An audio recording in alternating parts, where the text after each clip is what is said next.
Jacinta Varel, on a quand même tenté de faire mal à Mark Carney ces derniers jours en dévoilant là, un peu la composition de ses actifs. J'en parlais hier avec Yves Daou. Je voulais un peu t'entendre sur le sujet. Il semblait dire là, qu'à la quantité d'actions que détenait Mark Carney et vu le recours à une fiducie sans droit de regard, là, il n'y avait peut-être pas grand-chose à voir là. Est-ce que tu partages son opinion? Non, absolument pas. Et c'est pas que mon opinion qui compte, c'est le commissaire à l'éthique aussi qui s'est prononcé et l'organisme Democracy Watch.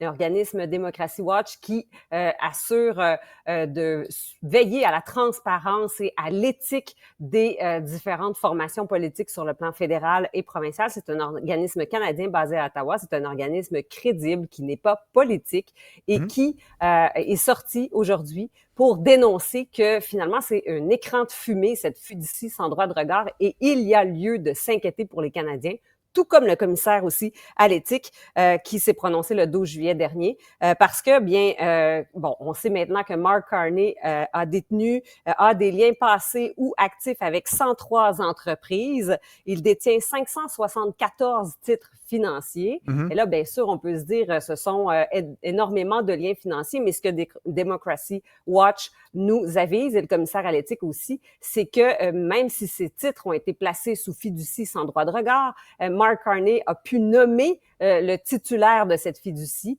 et a pu lui donner la directive non plus aussi de ne rien toucher à ses actifs, alors de ne rien vendre, ce qui veut dire que Mark Carney connaît très bien la valeur de son portefeuille, connaît très bien la consistance de son portefeuille aussi. Faut savoir que dans nos portefeuilles, il y a des gens qui font du day trading, qui vendent, qui achètent à chaque jour. Alors le portefeuille peut changer complètement du jour au lendemain. Alors que lorsqu'on investit à long terme, lorsqu'on détient des options d'achat ou des options de vente sur nos titres, eh bien c'est sur du long terme. Alors quand on connaît bien notre portefeuille, comme Mark Carney, un économiste, un banquier qui connaît très bien son portefeuille et le confie à un tiers, ben ça reste finalement un écran de fumée. Et c'est ce que Democracy Watch nous avise. L'organisme soulève des enjeux éthiques fondamentaux. On dit que c'est probablement encore plus inquiétant que tout ce qui a pu être dévoilé durant le règne de Justin Trudeau. On sait que Democracy Watch a levé le drapeau rouge et a soulevé des inquiétudes éthiques face à différentes décisions prises là durant l'administration de Justin Trudeau. Alors de savoir que on est face à quelque chose d'encore plus gros parce qu'il conserve son pouvoir indirect sur ses actifs et son écran, finalement ça reste un écran éthique, mais c'est un écran avec lequel il ne faut pas être aveugle, particulièrement nous qui sommes dans les médias. C'est notre travail de ne pas se laisser berner par ça et endosser ces pratiques qui sont douteuses. Ce que Yves me faisait valoir hier, là, puis encore une fois, j'essaie de me souvenir de notre échange, mais c'est qu'en fait, en ayant autant d'actions, là, 560 quelques là, titres différents, en fait, ça correspond en fait à un processus vraiment de diversification là, sur plein de catégories, de classes d'actifs, d'industries, etc. Ce qui fait qu'en fait, d'une certaine façon, c'est moins pire que s'il y en avait 10, par exemple, où on pourrait dire, ah, là, vraiment, il favorise cette entreprise-là. Quand tu as autant d'actions, en fait, c'est que tu as un petit peu de tout. C'est une forme de diversification. Peut-on vraiment penser qu'il va favoriser une des 569 en affectant sa politique? Ceci dit, si je comprends bien ton point, en fait, il suffit de changer la personne qui gère le fonds là, pour mettre fin à la problématique éthique, c'est ça?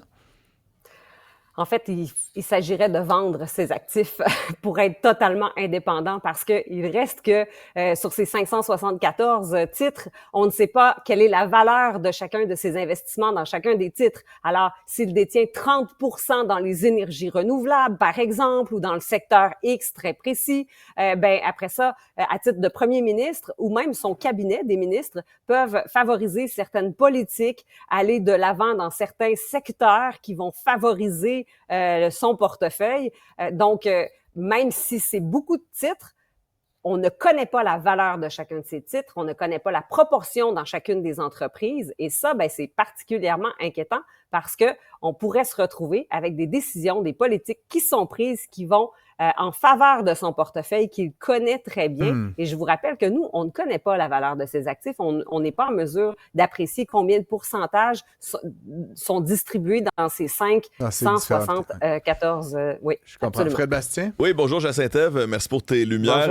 J'ai quelques commentaires là, d'auditeurs. Bon, premièrement, il y a Patrick qui nous dit que lui, bon, il est satisfait de M. Carney, puis il attire notre attention sur le fait qu'il a fait fortune avant d'être premier ministre. Donc, selon lui, il y a une nuance là. Bon, sinon, on a aussi un auditeur là, qui pose des questions sur l'organisme Democracy Watch en disant qu'ils n'avaient jamais rien trouvé sur Justin Trudeau. Ils n'ont que levé des drapeaux. Alors, l'auditeur les traite même de conspirationnistes. Là. Bon, OK, à chacun sa manière de considérer ces organismes de presse et de pression.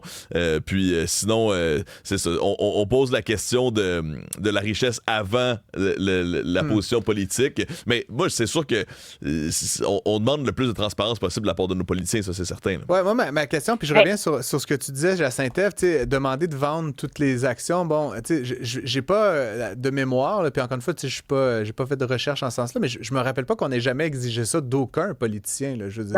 Non, absolument pas. Non. Brian Mulroney avait quand même une certaine richesse. Je veux dire, Paul Martin, là, tu sais, bon, qui avait mis effectivement dans une espèce de truc, mais c'était ses enfants qui géraient, là, tu sais. Mais tu vois, ce que je veux dire, c'est est-ce qu'on n'exige pas de Mark Carney beaucoup plus que ce dont on a exigé d'autres politiciens avant lui? Puis encore une fois, Yves me faisait la comparaison hier avec Pierre Fitzgibbon, tu sais, qui était dans une situation parfois, tu sais, un petit peu plus grise, là, on va se le dire, sur le plan éthique, où carrément il allait, tu sais, dans des camps de chasse, là, puis M. Carney, on peut pas, jusqu'ici, du moins, on peut pas l'accuser, tu sais, d'avoir commis des actes qui sont répréhensibles du point de vue du conflit d'intérêts, mais comme tu le fais valoir, effectivement, il détient donc ses actions, on n'en connaît pas la composition, mais encore une fois, juste de l'obliger à vendre, tu sais, quand tu as une stratégie de placement, moi, tu me dirais, faut que tu vendes tout, Francis, je te dirais, ben non, c'est pas le bon moment, tout ce que je veux dire, c'est un peu déraisonnable comme exigence, non? Je veux dire, je sais pas, toi-même, Jacinthe, tu as des placements, j'imagine, si je te disais qu'il fallait tout que tu vendes demain matin, tu n'aurais pas les meilleures conditions, c'est pas le meilleur moment, etc. Tu vois ce que je veux dire? Comment tu te positionnes face à ça? C'est tout à fait discutable, puis absolument, on peut pas exiger ça de lui alors qu'on ne l'a pas exigé aux autres politiciens avant, mais ça remet quand même en question ce système-là, et on doit se poser la question, est-ce qu'on veut continuer de permettre, est-ce qu'on veut continuer d'évoluer dans un système où nos élus peuvent avoir acquis une richesse avant de devenir élus, mais tripler, quadrupler leur richesse durant leur mandat et qu'on ne pose pas de questions? Parce qu'actuellement, en ne connaissant pas la valeur de son portefeuille, s'il termine avec une fortune qui a triplé, qui a quadruplé durant son mandat ou ses mandats s'il est réélu, ben on ne saura jamais à quel point la politique est intervenue. Tout à fait. Et petite parenthèse comme ça. Donc, non, effectivement, on peut pas l'exiger seulement pour lui, mais il faut quand même, ça pose quand même la question. On peut pas continuer à fermer les yeux puis se dire, non, mais tout est beau, tout est protégé, tout est cachère et tout est éthique, là. Et je vous rappelle qu'aujourd'hui, Donald Trump est en Pennsylvanie pour faire des annonces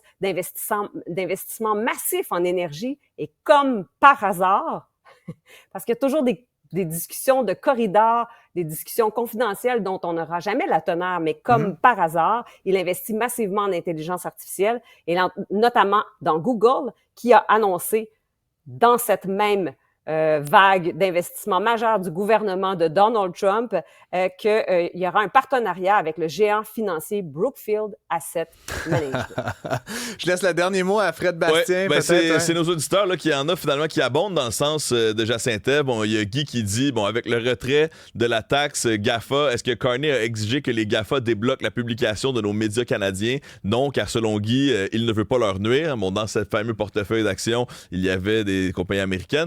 Et on a aussi un auditeur de Montréal là, qui nous dit comment va-t-il faire pour mettre des tarifs sur des compagnies qu'il détient? Alors, on pose des questions là, envers nos politiciens. Très juste. Je pense que si je retiens quelque chose de cet échange avec Jacinthe, c'est qu'il y a une modernisation qui s'impose. Je pense que le cas Mark Carney là, en est un particulier. C'est probablement un des premiers ministres les plus riches qu'on a eu de l'histoire. Hein. On ne sait pas justement à quelle hauteur, mais tu sais, Paul Martin était aussi assez fortuné, mais on parle quand même d'il y a 25 ans. On a eu plutôt dans l'histoire du Canada des politiciens, des premiers ministres, bon, riches, mais je veux dire pas autant. Donc, quand on arrive avec des gens comme ça qui ont des postes importants dans l'appareil gouvernemental, comment est-ce qu'ils doivent gérer leurs actifs? Est-ce qu'ils doivent en disposer? Les règles qui entourent les fiducies sans droit de regard.